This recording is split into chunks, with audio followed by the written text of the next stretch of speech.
10వ తరగతి భౌతిక రసాయన శాస్త్రము రసాయన సమీకరణాలు పార్ట్ 1.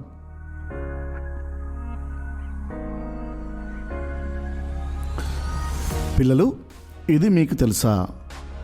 శాస్త్రవేత్తలు వంటగదిని ఒక ప్రయోగశాలగా, వంట చేసేవారిని శాస్త్రవేత్తలని వర్ణించారు. ఎందుకో తెలుసా? కలపడం, వేడి చేయడం, వండడం,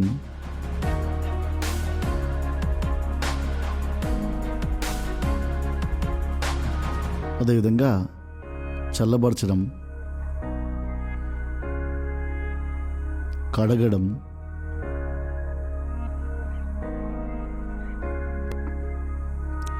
వేరు చేయడం,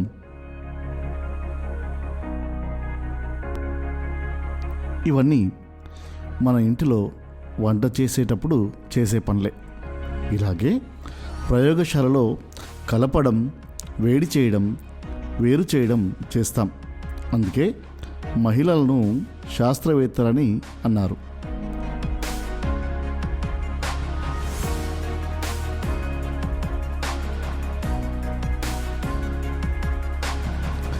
వేడి చేయడం, చల్లబరచడం, మండించడం వలన పదార్థాల మధ్య చర్య జరిగి కొన్ని భౌతిక మరియు రసాయన మార్పులు జరుగుతాయి.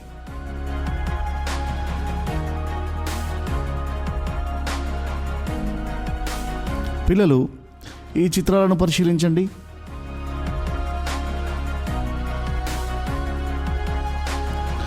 మంచు ముక్కలను వేడి చేయండి లేదా ఫ్రిడ్జ్ నుండి తీసి బయట ఉంచండి.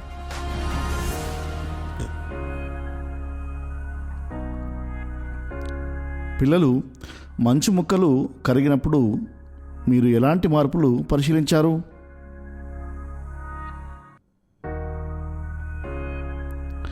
మంచు ముక్కలు కరిగినప్పుడు వాటి ఆకారం, పరిమాణం మరియు స్థితి మారుతుంది. ఇది తాత్కాలిక మార్పు.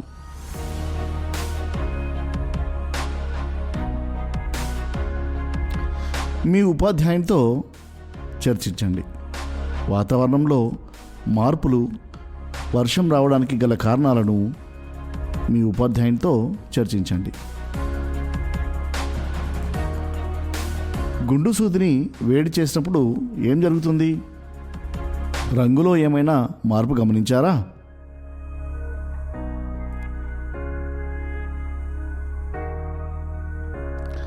గుండు సూదిని వేడి చేసినప్పుడు దాని రంగులో మార్పు కలుగుతుంది. కొద్ది సమయం తర్వాత తిరిగి రంగు కోల్పోతుంది. ఇది తాత్కాలిక మార్పు.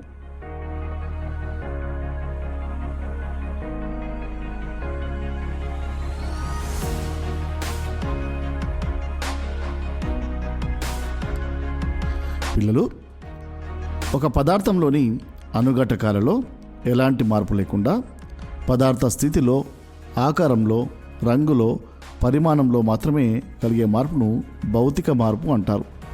ఇది తాత్కాలికమైంది.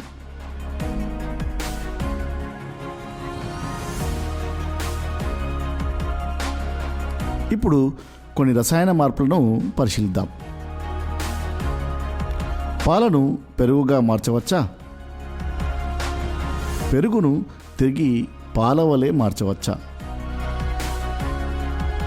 పాలను తోడువేసి పెరుగుగా మార్చవచ్చు, కానీ పెరుగును తిరిగి పాల వలె మార్చలేము.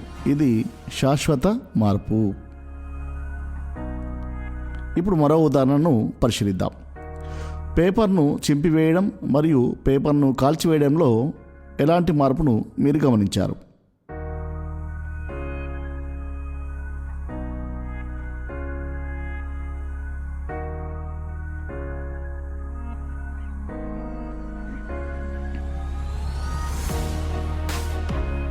పేపర్ను చింపివేయడం ఆకారంలో కలిగిన భౌతిక మార్పు మాత్రమే.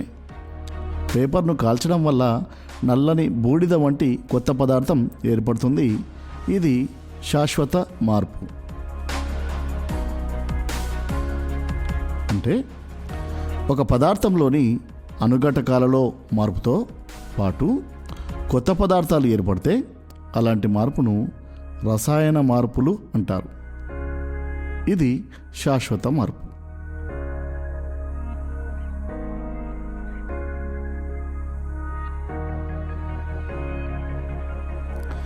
పిల్లలు ఈ చిత్రాలను పరిశీలించి వాటిలో జరిగే భౌతిక రసాయన మార్పులను చెప్పండి.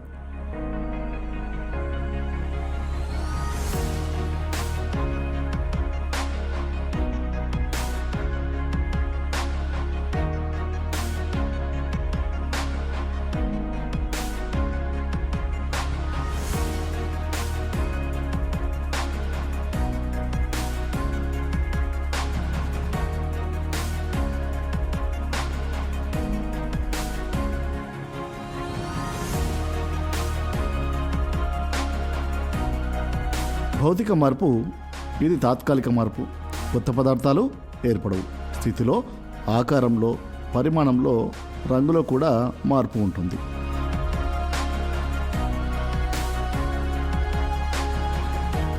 పిల్లలు ఈ చిత్రాలను పరిశీలించండి. కొవ్వొత్తి వెలిగించడం, ఆర్పివేయడం, తుప్పు పట్టడం,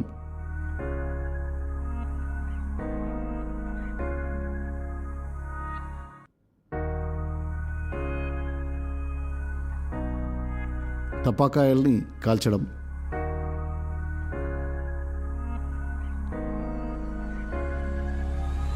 చపాతీ తయారీ,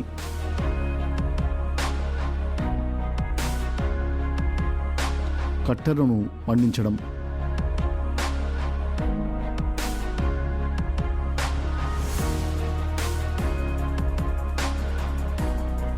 రసాయన మార్పు అంటే కొత్త పదార్థాలు ఏర్పడతాయి. రంగులో శాశ్వతంగా మార్పు ఉంటుంది. అదేవిధంగా అణుఘటకాలు కూడా మారిపోతాయి. పిల్లలు భౌతిక మార్పుకు రసాయన మార్పుకు తేడాను మీ ఉపాధ్యాయుడు లేదా ఉపాధ్యాయునితో చర్చించండి.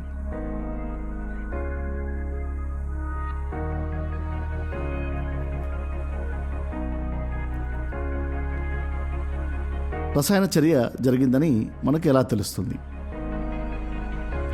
కొన్ని రసాయన చర్యలను పరిశీలిద్దాం. సున్నపు రాయికి నీటిని కలిపితే ఏం జరుగుతుందో పరిశీలించండి.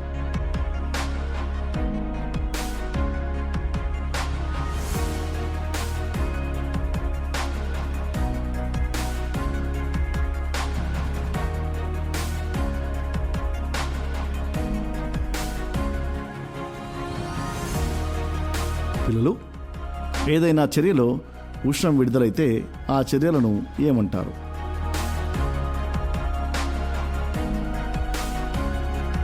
ఈ చర్య రసాయన సంయోగ చర్య. సున్నపు రాయికి నీటిని కలిపితే చర్య జరిగి నీరు వేడెక్కుతుంది. ఇది ఉష్ణమోచక చర్య. Calcium oxide plus water gives rise to calcium hydroxide. సున్నపు రాయికి నీటిని కలిపినప్పుడు రంగులేని కాల్షియం హైడ్రాక్సైడ్ ద్రావణాన్ని ఏర్పరుస్తుంది. ఈ ద్రావణాన్ని ఎరుపు లిట్మస్ పేపర్తో పరీక్షించినట్లయితే అది నీలి రంగులోనికి మారుతుంది. ఇప్పుడు మరో కృత్యాన్ని చూద్దాం. సోడియం సల్ఫేట్తో బేరియం క్లోరైడ్ చర్య. కావలసిన సామగ్రి: బేరియం క్లోరైడ్,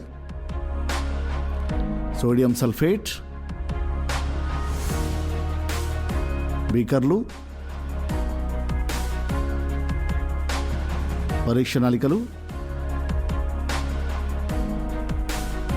శుద్ధ జలం,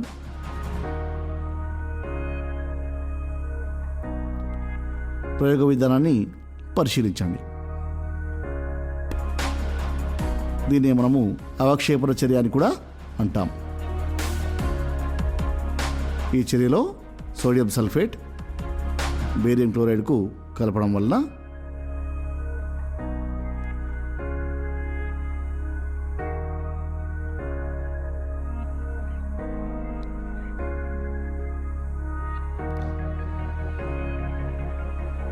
బేరియం సల్ఫేట్ అదేవిధంగా సోడియం క్లోరైడ్ ఏర్పడినవి.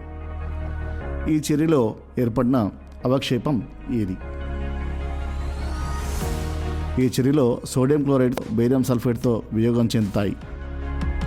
2 మూలక పరమాణువుల ధన రుణ ప్రాతిపదికలు మార్పు చెందడాన్ని రసాయన ద్వంద్వ వియోగం అని అంటాము.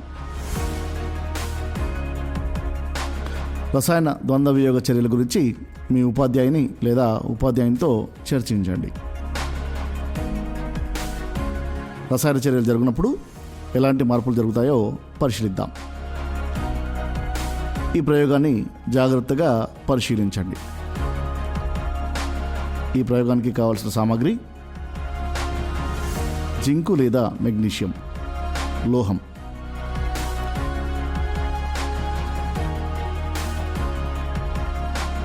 హైడ్రోక్లోరిక్ ఆమ్లము, బీకరు, శుద్ధ జలం, కోనికల్ ఫ్లాస్క్, శాంఖవ కుప్పే, పరీక్ష నాళికలు. ఇప్పుడు ఒక బీకర్లో కొద్ది నీటిని తీసుకొని దాని అంచుల గుండా గాఢ HCl ద్రావణాన్ని పోయాలి. శాంఖవ కుప్పను తీసుకొని దానిలో ముందుగా తయారు చేసుకున్న HCl ద్రావణాన్ని, దానికి జింకు లేదా మెగ్నీషియం ముక్కలను శాంఖవ కుప్పెలో వేయండి. వాయువులు వెలువడుతున్న గాజు కుప్ప మూత దగ్గర ఒక మండుతున్న అగ్గిపుల్లు ఉంచినట్లయితే టప్మని శబ్దం వస్తుంది. అది హైడ్రోజన్ వాయువు అని మనం గుర్తించవచ్చు. పిల్లలు, మనం చూసిన రసాయన చర్యలలో ఏ మార్పులు జరిగాయో పరిశీలిద్దాం. రసాయన చర్య జరిగినప్పుడు మెగ్నీషియం HClతో చర్య నుండి కరిగిపోయింది, అనగా తొలి పదార్థాలు తమ గుణాత్మక ధర్మాలు కోల్పోయి రంగు స్థితిలో మార్పు జరిగింది. అదేవిధంగా రసాయన చర్యలలో కొన్నిసార్లు ఉష్ణాన్ని గ్రహిస్తాయి. ఇలాంటి చర్యలను ఉష్ణగ్రాహక చర్యలు అంటారు. కొన్ని రసాయన చర్యలలో ఉష్ణాన్ని విడుదల చేస్తాయి. ఇలాంటి చర్యలను ఉష్ణమోచక చర్యలని అంటారు. కొన్ని రసాయన చర్యలలో అవక్షేపాన్ని ఏర్పరుస్తాయి. ఇప్పుడు చిన్న మూల్యాంకనాన్ని నిర్వహిద్దాం. మీకు తెలిసిన కొన్ని భౌతిక మార్పులకు ఉదాహరణలు రాయండి. నిత్య జీవితంలో జరిగే కొన్ని రసాయన మార్పులకు ఉదాహరణలు రాయండి.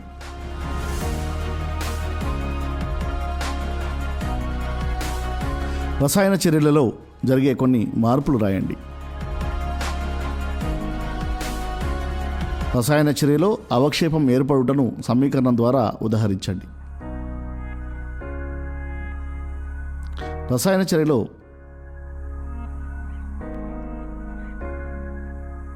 ఉష్ణం వెలువడుటను కృత్యం ద్వారా వివరించండి.